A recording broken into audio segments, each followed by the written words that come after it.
Kids with autism grow up to be adults with autism. They turn into elderly people with autism. It's never going to go away.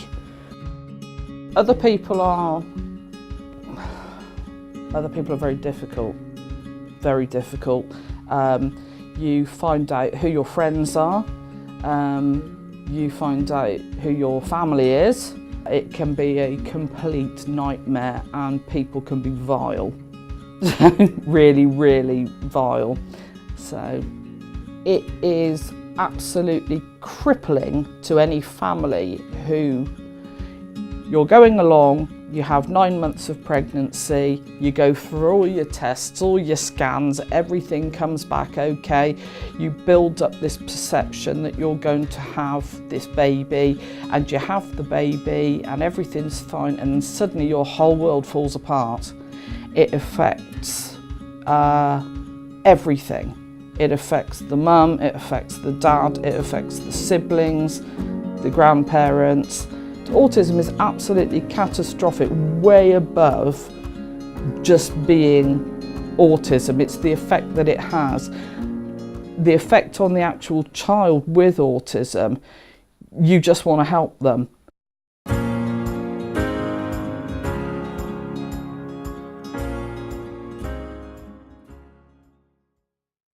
Because I've been here 15 years now, I've had the privilege of seeing a whole generation of children grow up. So I've been there when children have come to have a look round at 2, and the day they leave when they're in year 11, it's so sad because we get to know them, we get to know the families, we love them, and then we have to say goodbye. But it's a privilege to be able to kind of see a child grow up. They have a harder life because often they find it hard to communicate. They don't have verbal language for a lot of children, and they find it really hard to make sense of their world. And whilst that can bring around a lot of hilarious moments, it's also quite stressful. It's a gigantic shock, first of all, to realise that your child is not like every other child and will be this way forever. And then on top of that, you've got all of the behaviours, and then you've got all of the costs. No one tells you they're going to break your sofas, that he's going to go through 4 beds before he's 3 years old because of the way he rocks on them, that he will trash my kitchen chairs and I will have to buy new ones, and put holes in the walls like you wouldn't believe just because he's playing. He's not even misbehaving. You know, I hadn't been in my new house for a week and Andrew came running in, laughed his head off, threw a door open, and I went, "Oh, we need door stops." My husband said, "Why do we need door stops?" And I pulled the door out of the wall and went, "See that big hole? That's why." House was a week old, I couldn't believe it. Sometimes you just have to laugh, I think. Yeah, me and my kids have a really good laugh. We gang up on my husband. He's the neurotypical in the family. But no, I understand them really easily, and they understand me, and we have a fantastic relationship. And it's good. Dean isn't really aware of that he is autistic. I mean, I've broached the subject. I've brought it up a few times. A couple of times he's asked me, "Mummy, why do I go to Milestone School there are children there in wheelchairs and things?" And I explained to him, and then he's like, "Yeah, all right then," and off he goes. And he's completely insane, but he does what everyone else does, you know. We suspected what the problem was with Andrew about 2 months prior to the actual official diagnosis. By then, having met with a lot of parents, come to stay in place sessions at this school and meeting their children, realising they were very similar to mine, and some of them already had a diagnosis because their children were older, I realised that the obvious was true and that he was severely autistic. It was a big shock. I think the even bigger shock was about 6 months after the original diagnosis, we were seeing a paediatrician, and he told me that Andrew was probably going to remain non-verbal for the rest of his life.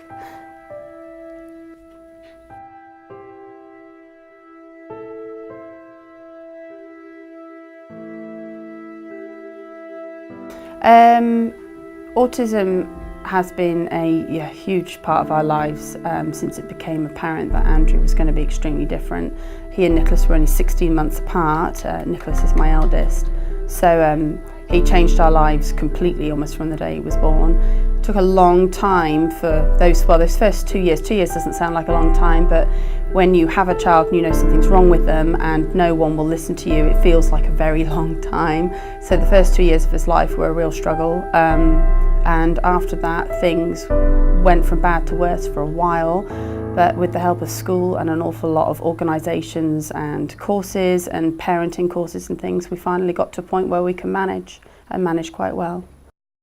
Dean prefers to play on his own, and he's not bothered by that at all. As far as he's concerned, his friends are certain children that are here, and I'm just so thankful for the fact that he opens his mouth and he refers to certain people as this is my friend, because it's lovely, because you know, when they're younger you wonder if they're ever going to have friends and stuff. It's not a choice our parents have made. There's a lot of our parents who are in a state of shock. There's a lot of our parents who take it all in their stride, but there are some parents who are in a state of what we call chronic sorrow, that they're grieving for the child they thought they were going to have. They're coming to terms with the child that they have and learning to love that child. And when they do learn to accept the autism and go with the flow of that, then it's much easier. It's a real problem then. I'm extremely pro-autism awareness. I do a lot of work on the internet.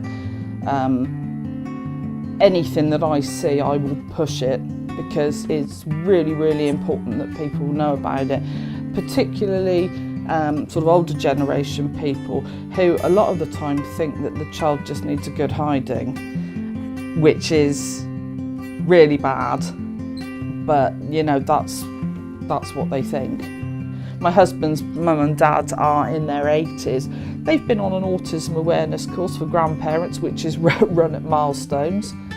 They're fab, you know, they've learnt so much about it, and it's brill. It's Friday and I'm looking forward to spending the weekend with my boys, so that's good. Unfortunately, I think I got told off by my wife. An old lady said to me, children like that shouldn't be allowed out.